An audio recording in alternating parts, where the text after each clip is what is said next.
Did you know you can change the main bearings in your engine without removing the crankshaft? I had no idea, but that's what we're going to do in this episode of Werner's Whirligigs right now. And we're going to look at a few other things related to bearings. I want you all to remember that I'm just another yokel who's not educated nor a professional in what I'm doing here, and it's possible that if you rely on this video, you, your project, or the both of you might end up as a smoldering hunk of hammered dog shit. Please use common sense, be careful, and always protect your ears, eyes, face, body, and hands when doing this type of work. With that, let's keep on trucking. This video may contain peanuts. Welcome to Werner's Whirligigs, or welcome back if you've been here before. I'm Werner, and we're going to be working on some main bearings today in my Dodge Cummins first gen motor.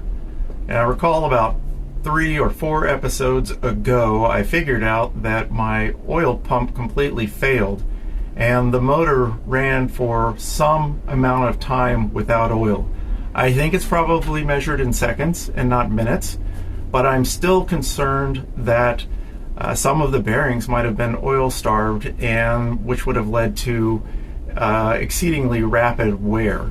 So I want to get in there and inspect the bearings on the connecting rods and also on the crankshaft. I'm going to show you how I checked the bearing clearance on both the connecting rods and the main bearings, and then afterwards we're going to go ahead and replace all those bearings. Now the truck is already prepared for work.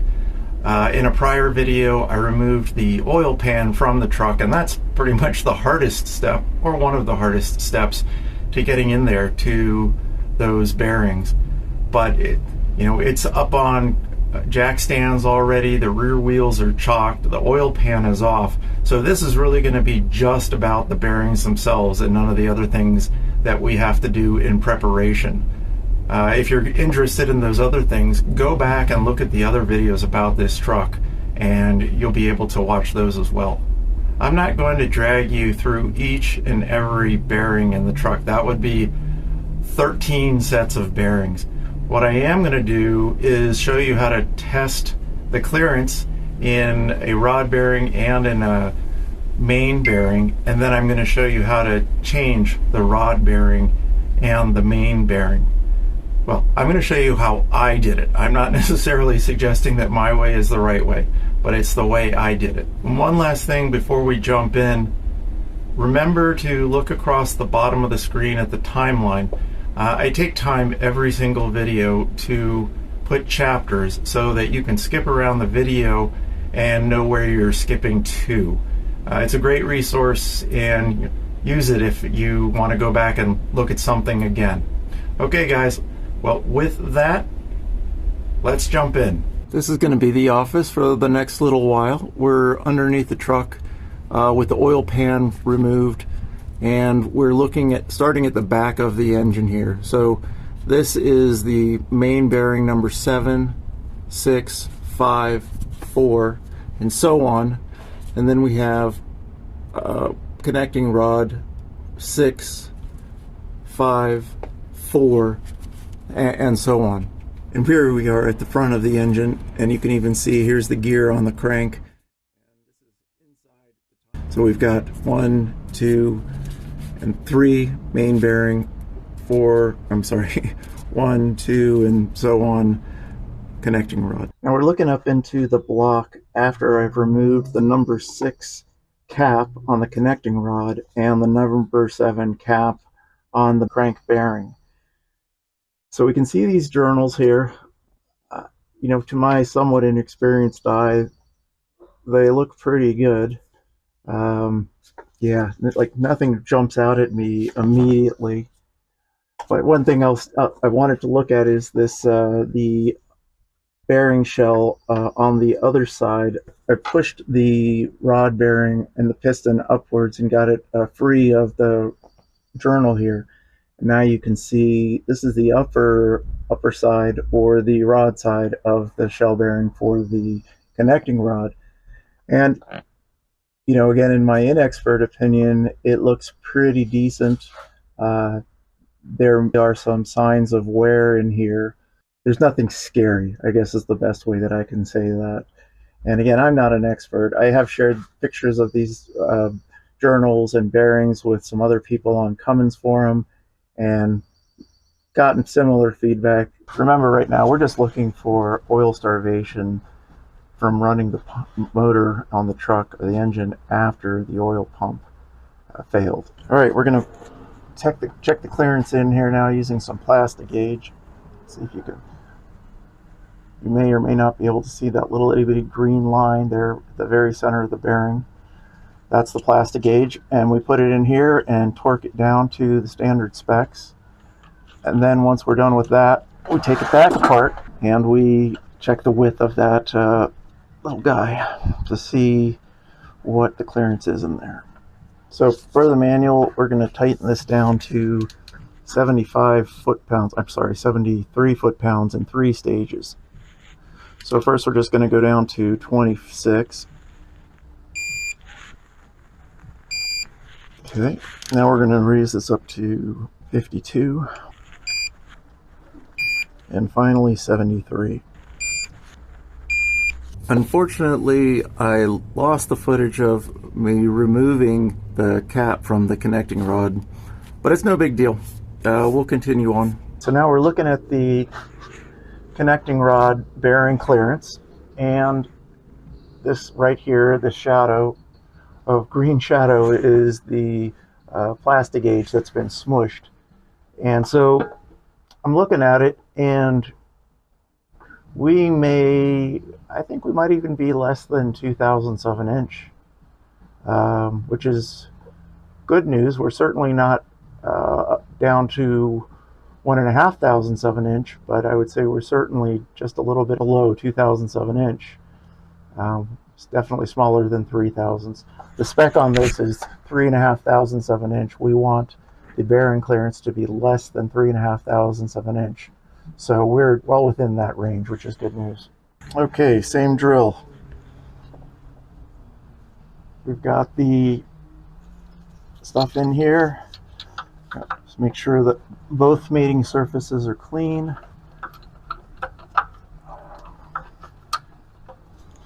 Make sure you're putting it back the same way, which I'm not. That's why we mark these things.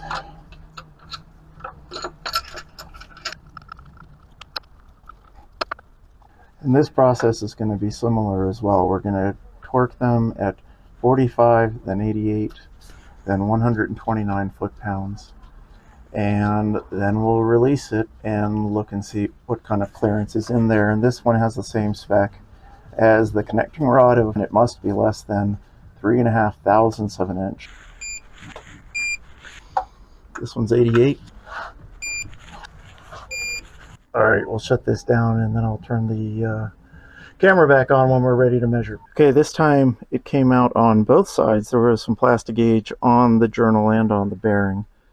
And I just grabbed the bearing cap and brought it over to my workbench because it's easier to work here. So I'm going to go to the narrowest point. I would say that we are a little bit less than 2/1000ths of an inch. You know, here's 1.5 thousandths. That's definitely bigger. Here's the 3/1000ths, definitely smaller. So spec on this is less than 3.5 thousandths, and we're there. So at this point, I'm at a time where I need to decide whether or not I'm going to change any of the bearings in the truck. And I posted on Cummins forum and asked around, and I had mixed opinions. Some people said no. Some people said, why not do it while you're in there? And you know, I also have these to consider here. Let me show you. This is one of the rod bearings, and you can see there's actually some copper showing in here. So the Babbitt material in that location has worn off all the way. And then this is one of the mains, and if you, let's see if you can see it here. Yeah, you can see how towards the top it's more of a dull color, and further down it's more of a shiny color. I think the dull color is the means that there's more material there, and the shiny means there is less. Anyway, you know, with 601 half a dozen of the other. I'm in here, I've never done this before, so I'm gonna give it a go. Alright, you guys ready for some fun and excitement? I am. And I've got a box of parts from Cummins. Look, they even say Cummins on the box. This is really exciting. I've had a few Cummins parts before, but it's just nice to have this huge box of Cummins parts. And we have right here, these are the rod bearings. Let's open them up first. So I have it's two packs, and each pack has 6 bearings. And see, it says standard size, which is what I want, and made in Great Britain. Now that's really interesting because the main bearing that was in the truck said England. I think it said England. I know it didn't say Great Britain. It said, yes, England. So I don't know, does Cummins have a factory there? I'm just not sure. But anyways, we have 2 of these, 6 per box, that means 12. And we have 6 rods, 6 pistons, so that makes sense. And then we've got another 14 boxes over here. 7 small ones and 7 large ones. And this is going to be the main bearings. And there are 7 main bearings, or 6 rod bearings, but 7 main bearings. And I'm not sure what the difference is between the two. But let's see what's in the smaller box. Meaning I don't know which is which. One of these is going to be the top and one of these is going to be the bottom.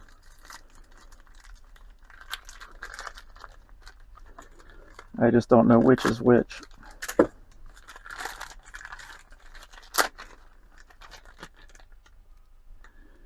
Now these are made in China. Actually, take a look at this. Where did I see that? Yeah. This is Cummins, China. And if you look closely, look up in the upper right-hand corner. Not for resale outside of mainland China. But I have them, and somebody sold them to me. So, go figure. So back to these bearings. I've opened the one in the smaller box. Now let's open one in the larger box.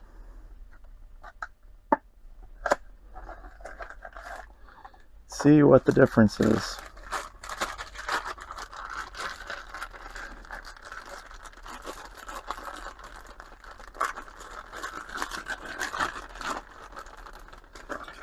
Okay, here we go.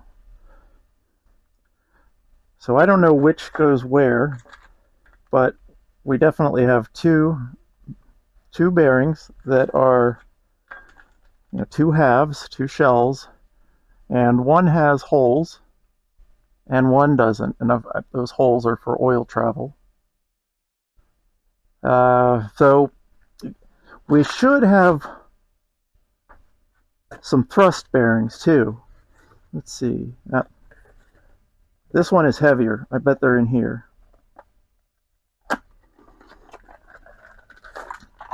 Yeah, here we go. All right, there's only one thrust bearing, and here it is. And this is to keep the crank from moving backwards and forwards. This holds it to, I'm not sure what the travel is, but I'm going to guess it's like 4, 5, 6 thousandths. So this limits the movement of the crank. And interestingly, this just comes with a single set of standard thrust bearings. I was just helping my friend rebuild motor for his XKE Jaguar. It's a, I can't remember if it's a 3.8 or 4.2 liter inline 6 from the 60s. And his kit came with several sizes of thrust bearings. And yeah, so he had 4, 2 regular and 2 that were slightly thicker. And we found that the 2 regular ones were not enough. They basically did not constrain the movement of the crank enough. There was too much play. But we found that using the 2 thicker ones constrained the movement too much. But in looking in the manual, it said, you feel free to mix and match sizes. And once we put one large and one small, or one thick and one thin, we got to the point where we had the correct amount of free play in the crank. So anyways, we've got all these parts. I'm going to box a few things back up, and then we're going to head out to the truck and start installing the rod bearings. I just want to get comfortable working under there, doing the easier chore. I think rolling in the main bearings is going to be slightly more challenging. All right, we're going to change the number 4 conrod bearings. They are the ones that are right here. I've already done 6. This is 5, I'm sorry, and 6, which is just slightly off camera. I did 6 as a practice, and then I did 5 on camera, and I didn't notice the camera turned off. So I'll do it again. That's fine. So the first thing I need to do is pull or rotate the crank around, and so that the bearing cap bolts are available to me in an easy position. This is a 5-speed manual transmission truck, so it's in neutral, but I still have it up on jacks, and the back wheels are still chopped. I have it up on jack stands.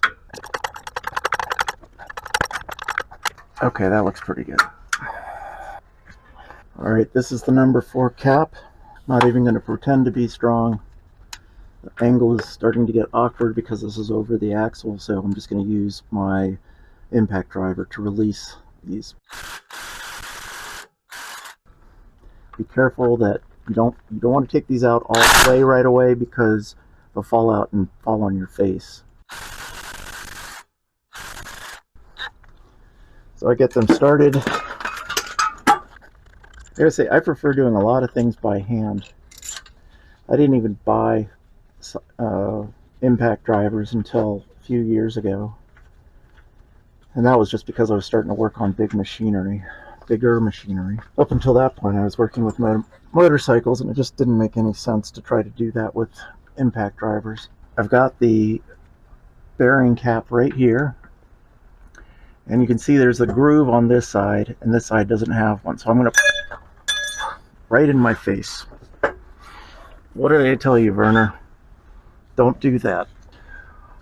Alright, the next thing we're going to do is just push up on the piston in its bore. Well, we're pushing up on the connecting rod, and we've pushed it up into the bore, and then now you can see the groove is up here again, hopefully. Oh, it's right near the edge of the screen. I see that. Okay, so right up here, I'm going to push on the other end. There, it came out. Jeez Louise. Feel like Chicken Little. I don't want to feel like Chicken Little. Okay, and then I'm just going to wipe down these surfaces real quick with a lint-free rag. Got 2 new bearings that are identical. They have no holes in them because oil does not get delivered through the rod, at least to here. I think it comes through the crankshaft, actually. So here's the new bearing surface and bearing. You do not want to touch the bearing surface with your skin, fingers.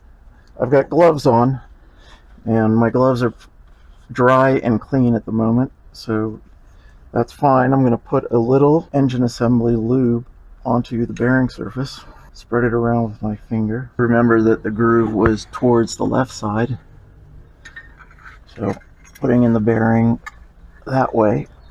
You want to keep it straight. I mean, these, as easy as it seems to keep these things straight, they can still get crooked. So just be careful. And then I'm pressing them in with my fingertips so I can feel just a little bit of each bearing protruding past the surface of the connecting rod. Just a little bit. And that area is called the squish. And that's where when the cap and the rod come together, the bearings meet, and I guess they get squished a little. So now I'm pulling the piston via the connecting rod back down. Okay, now it's on the journal. Let's just wipe down the surface here.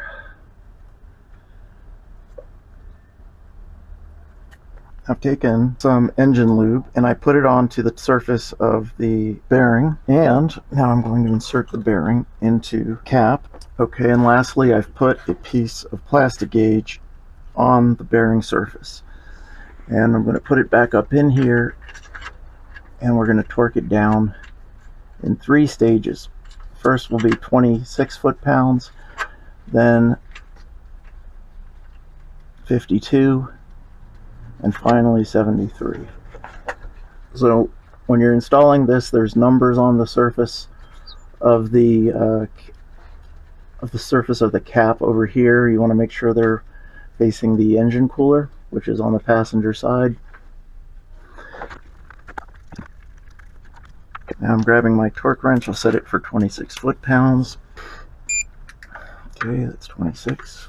Close enough to it for this first one. I'm only really worried about it when we get up to 73. Alright, 52.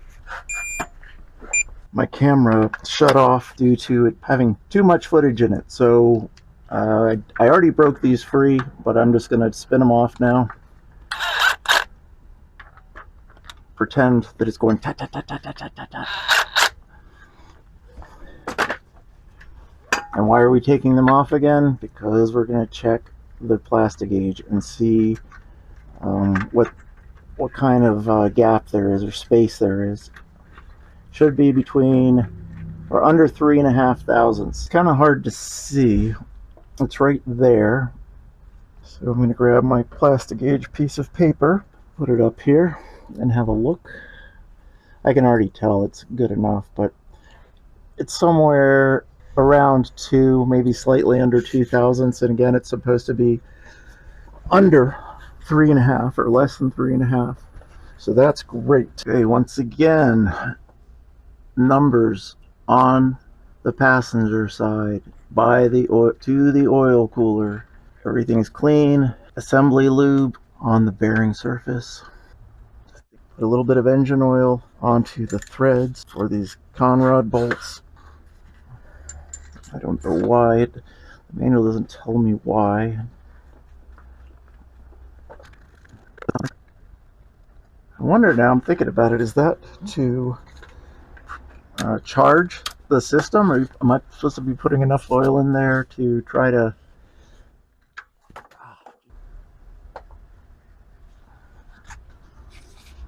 We'll just continue.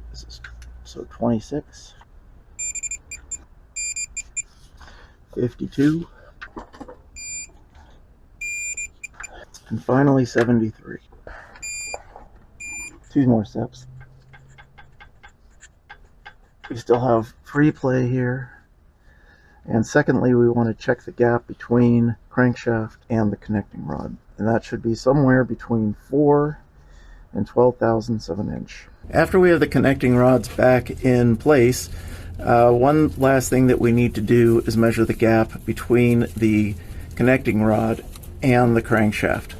And we're talking about here. So the manual goes a long way to tell you do not measure the gap here between the cap and this weight on the crankshaft. This is this is a very large gap. What they're referring to is the connecting rod body, and the connecting rod cap goes to about here, and then it bolts into the body. And again, this gap is huge, but when you get up here to the gap between the connecting rod and the crank, it's very small. So let's see. Yeah, so right now I'm looking at 7 thousandths of an inch, and it's supposed to be between 4 and 8 thousandths of an inch. So 7 thousandths goes through. Okay, and 8 thousandths goes through too. Let's try 9.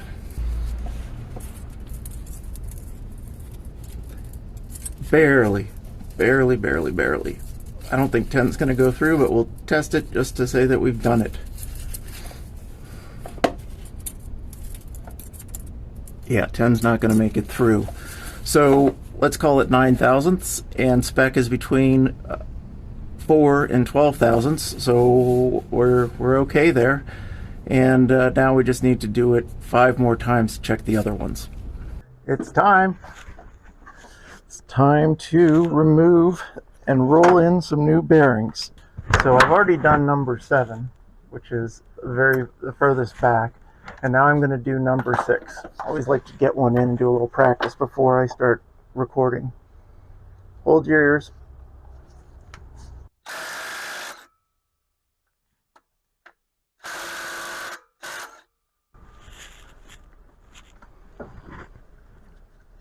Don't let anything drop on your face.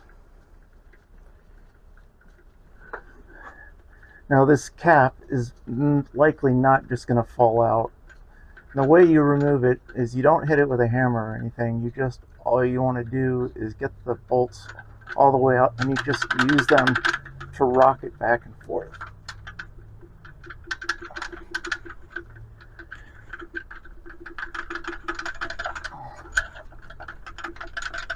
There we go.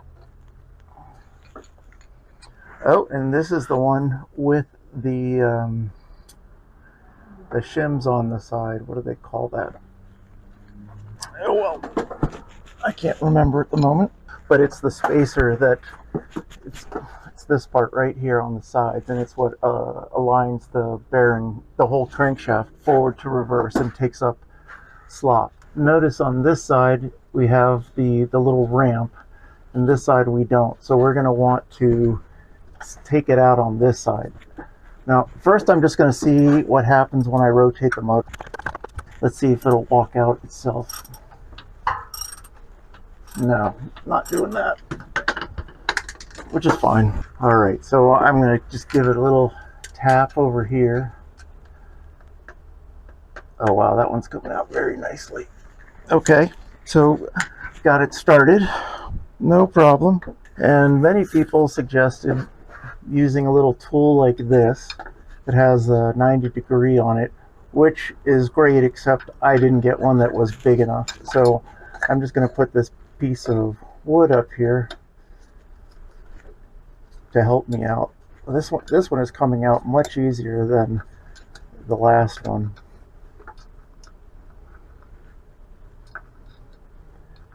So we just want to walk it around till it's all the way out.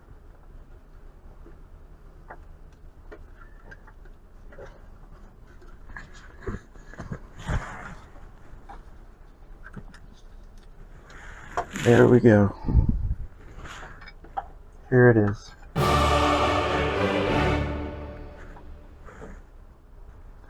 And I hope it says standard on it, and it does. I didn't realize just how bad the angle was on that footage. I apologize. Let me show you another clip here of removing bearing 4. The angle's much better, and you can see the hook tool in action. One other thing that I mentioned and you saw me do, which really wasn't obvious, was working with the screwdriver. I am tapping on one end of the bearing until the other end is exposed enough so that I can grab it with the hook tool. And once I do that, I can start pulling it out.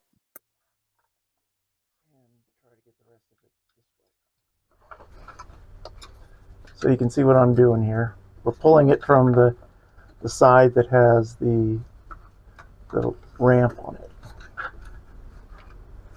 And this one's coming out pretty easy too. First one was the worst. This one's not bad at all.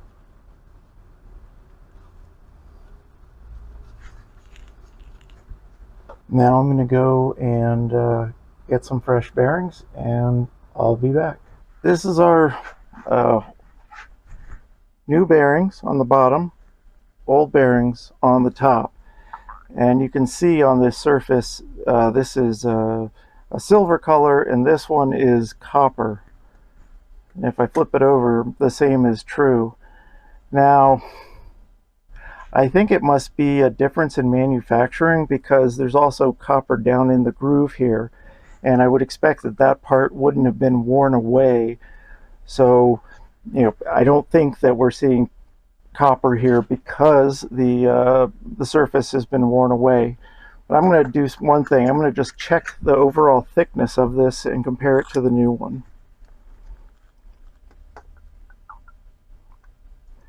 All right, so this is, okay, the old one is about let's say 1.73, 1.74. I'm sorry, 1.474. 1.474. And the new one, almost the same. And if anything, it might be 1/1000th of an inch bigger. Got the cap here. And I'm just going to roll, or not even roll, I'm just going to install the shell into this piece here. We've got our tab, or our ramp again. So that's going to sit here. The ramp is over here.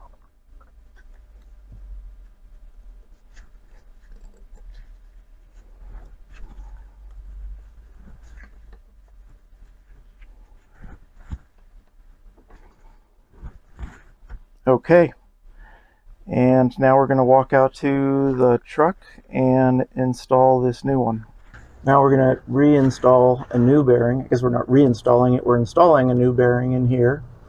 So we've got it in the right orientation. The ramp needs to end up on this side to the right,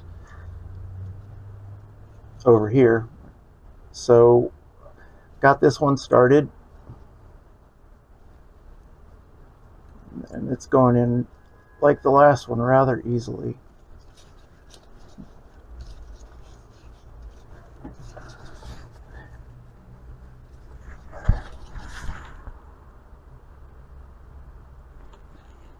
Okay, that's great. I'm just gonna try to make sure that there's even exposure of the two ends as compared to the flat surface where the cap mounts. Now, in order to check the clearance of the bearing, I'm going to jack up the crank ever so slightly, just so we take any pressure off the bottom side of the crank, and then we'll torque down the cap to 86 foot-pounds. Now normally you torque it down in 3 stages, 49, 89, yeah, and then 129. But for testing clearance, you just torque it to 89, or maybe it's 86 foot-pounds, and then remove it again and look at your plastigauge and see how wide it got squished. So I'm going to set up the jack and then come back. Okay, hopefully you can see what's going on here. I've inserted this board here that's resting on my jack, and it is pressing up on the crankshaft now. Not very much, just a little bit, but I think the idea is just to take the weight off the crankshaft so that we get a more precise, or I guess more accurate, reading on the clearance. Here's another look how we're using the jack to prop up the crankshaft and take some of the weight off the bearings when we're measuring clearance. See, this jack is holding a 2x4, which is up and pressing up on part of the crankshaft. Now this is considered the alternate method. The preferred method is to stick a 10,000 shim inside, underneath of the shell on the adjacent bearings. That to me just doesn't sound like a lot of fun. Put a little dab of assembly lube onto this bearing just to keep the plastigauge in place so it wouldn't slip when I was putting this on. Now I'm going to grab my torque wrench again. I'm just going to set it to the minimum, which is 50.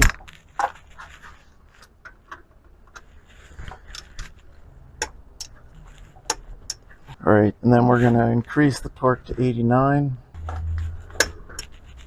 Now we're going to back it out again. Plug your ears.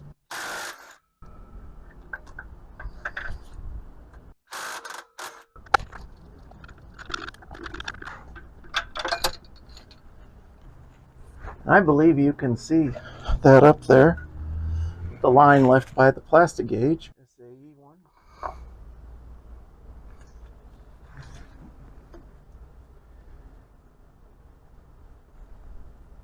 So I'd say it's right around point, well, 0.3 to 0.35, and I believe the limit is about 0.35. So this one's a little bit closer than the last one. Now if I'm looking on the cap, it's closer to 0.3 than 0.35. So that's reassuring. So now we'll take the jack out, just because it doesn't need to be here anymore.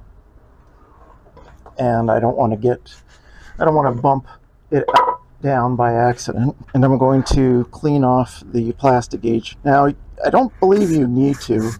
From what I understand, what I read, in their advertising, is it dissolves in oil. It's soluble in oil. However, I'd just rather get rid of it. And from testing, the only thing that I found that can do it here is brake clean. Acetone. Well, at first I tried isopropyl alcohol, and that didn't work. And then I tried acetone, and that didn't work. And so then I brought out the brake clean, and that works. And I guess it makes me wonder, how quickly does this stuff dissolve in oil if it takes brake clean to get it out of here? I think that's also part of the reason why I'm removing it rather than just leaving it there.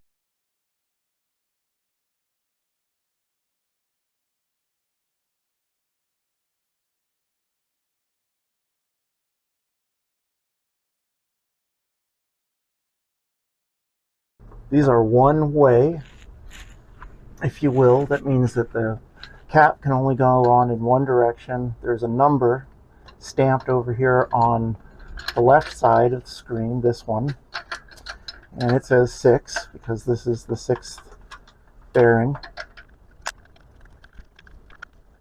Before we torque down the number 6 cap, which is on the thrust bearing, we need to line up the thrust bearing and its mated shell, which is on the underside, as we're seeing it, and then we snug it up. So how do we do that? We want to take the crankshaft and slide it backwards as far as it will go, and it's not going to move very much. It's almost imperceptible, but it does move. And then we're going to do the same, but move it forward.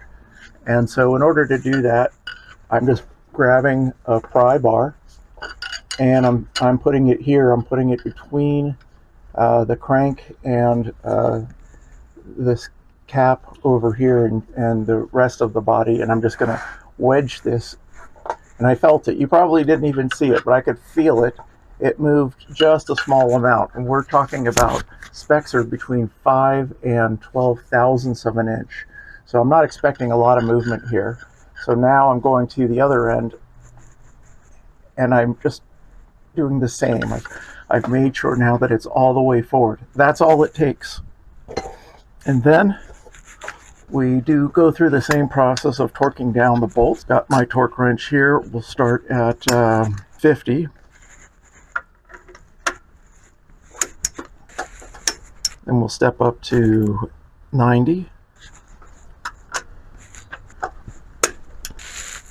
Finally, 129. And there we go. Now we're going to go and check the end float at the front of the crankshaft. To get you oriented, we're looking down into the engine from the very front of the truck.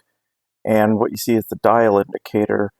And that's sitting where the radiator would normally sit. And the tip of the dial indicator is resting on the nose of the crankshaft. So what we want to do here is move the crankshaft forward and backwards, like we just did, and see how much it moves. Now turn your attention to the dial indicator quickly the needle is currently poking at 6 thousandths. The next major line to the left is 10 thousandths, and to the right of it is 5, and that's followed by 0. So as the needle sweeps back and forth, it's going to move somewhere between 5 and 10 thousandths total swing. Pushing forward and pushing backward, pushing forward and pushing backward.